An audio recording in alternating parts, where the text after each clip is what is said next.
Hear me clearly. America is not a racist country. We need to address, well, first of all, no, I don't think America is a racist country. Planet of the Apes, man. We're going to go see Planet of the Apes. So I look on the iPhone app, and it says, okay, take me to this one. And the guy goes, okay. I go, is that in a good neighborhood? He's like, oh, yeah. Guy barely speaks English. He takes us there. We get out, and we're giggling. Oh, we're going to go see Planet of the Apes. We walk into Planet of the Apes. We walked into Africa, dude. We walked in the door, and... Stop it. Get some help. And this video has been brought to you by racism. Racism is accepted wherever true Americans are. Perfect. Right. And also, like, I don't think that Joe Rogan is racist for using it. I think he's insensitive for using it. Yeah. So just don't. So directly in that clip, you were able to hear Arie, who is the main artist and the first artist to come out and talk about Joe Rogan.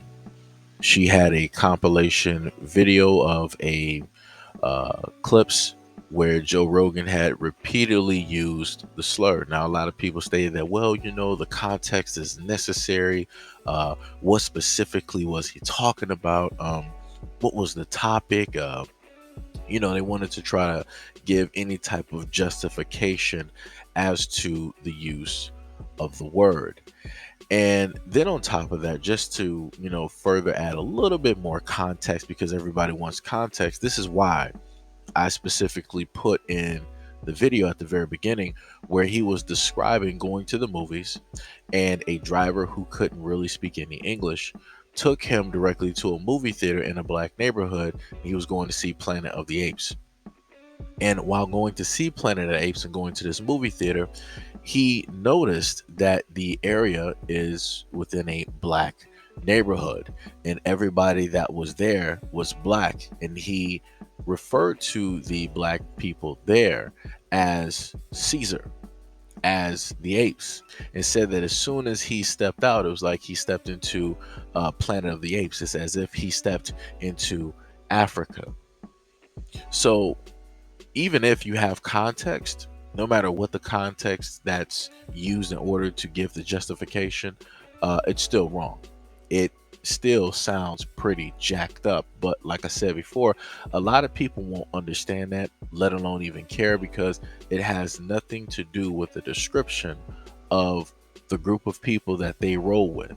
So this is why a lot of people are either silent, they're ignoring it, or they're giving any type of justification as to why it is that Joe Rogan can use the word or use whatever descriptions he wants to use towards black people. Now, as I've stated before in another video, it's pretty interesting that if this was to come towards the Asian community, if this was to come towards the LGBT community, if this was to come towards the Jewish community, that none of this would have lasted at all. He would have been pulled directly off of Spotify.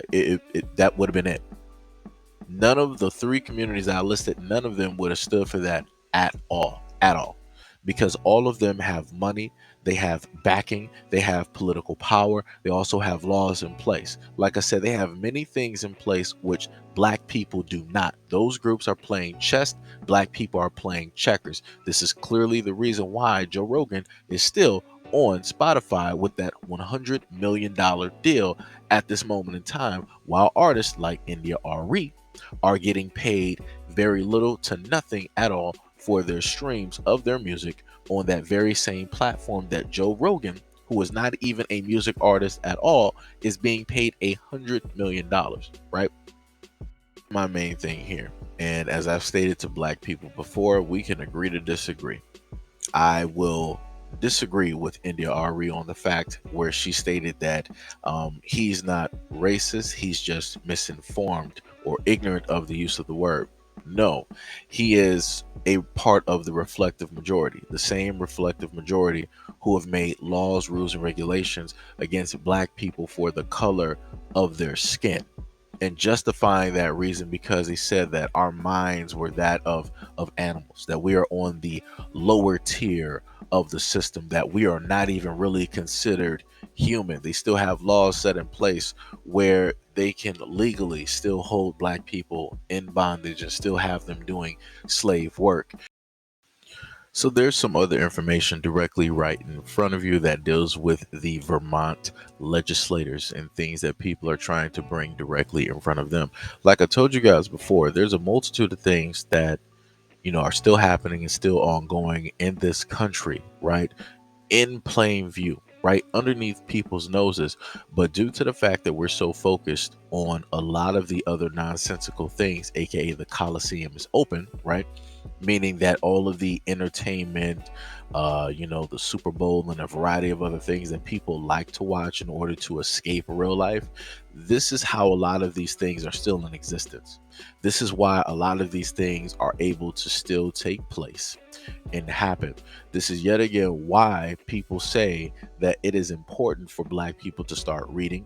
It's important for Black people to start being informed and to start looking at everything and not just, in one direction. Because the moment of time that you have tunnel vision, you miss out on everything else that's right in front of you. And this is clearly directly right in front of you. There are also other stories out there, documentaries that showcases that slavery is still ongoing, that you still have Black people living and raising families on plantations, and that the owners, right, of those plantations, their kids are still running those same plantations. Like I said before, whatever. If people don't want to believe it, people don't want to believe it, but the information is out there for anybody to go and search for themselves, right?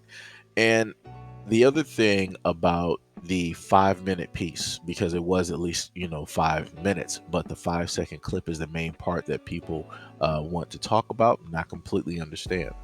She spoke out again repeatedly about the fact that artists like her and many others are being paid pennies, 100%.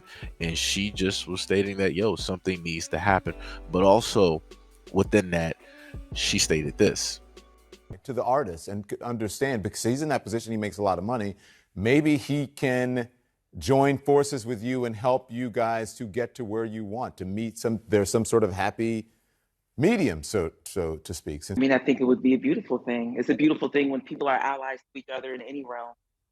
I don't expect that fully, but I have to say, I did think he did a fine job with his apology. He said a lot of the things I would want to hear someone say.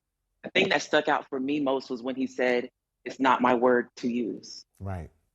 And I think change behavior is what we're really looking for. If it went all the way to allyship, that would be wonderful. I put it to you like this. Things like this would not have to happen with Black people, where we're looking for allyship, if Black people really supported Black people. Now, some people might get mad that I'm not trying to awesomely, condemn her, and I'm not trying to cancel her and different things like that. But I'm just going to be real about the circumstances. Spotify is a white-owned platform. It's owned by the reflective majority. That's all of their money that's pulled directly in there to create that platform.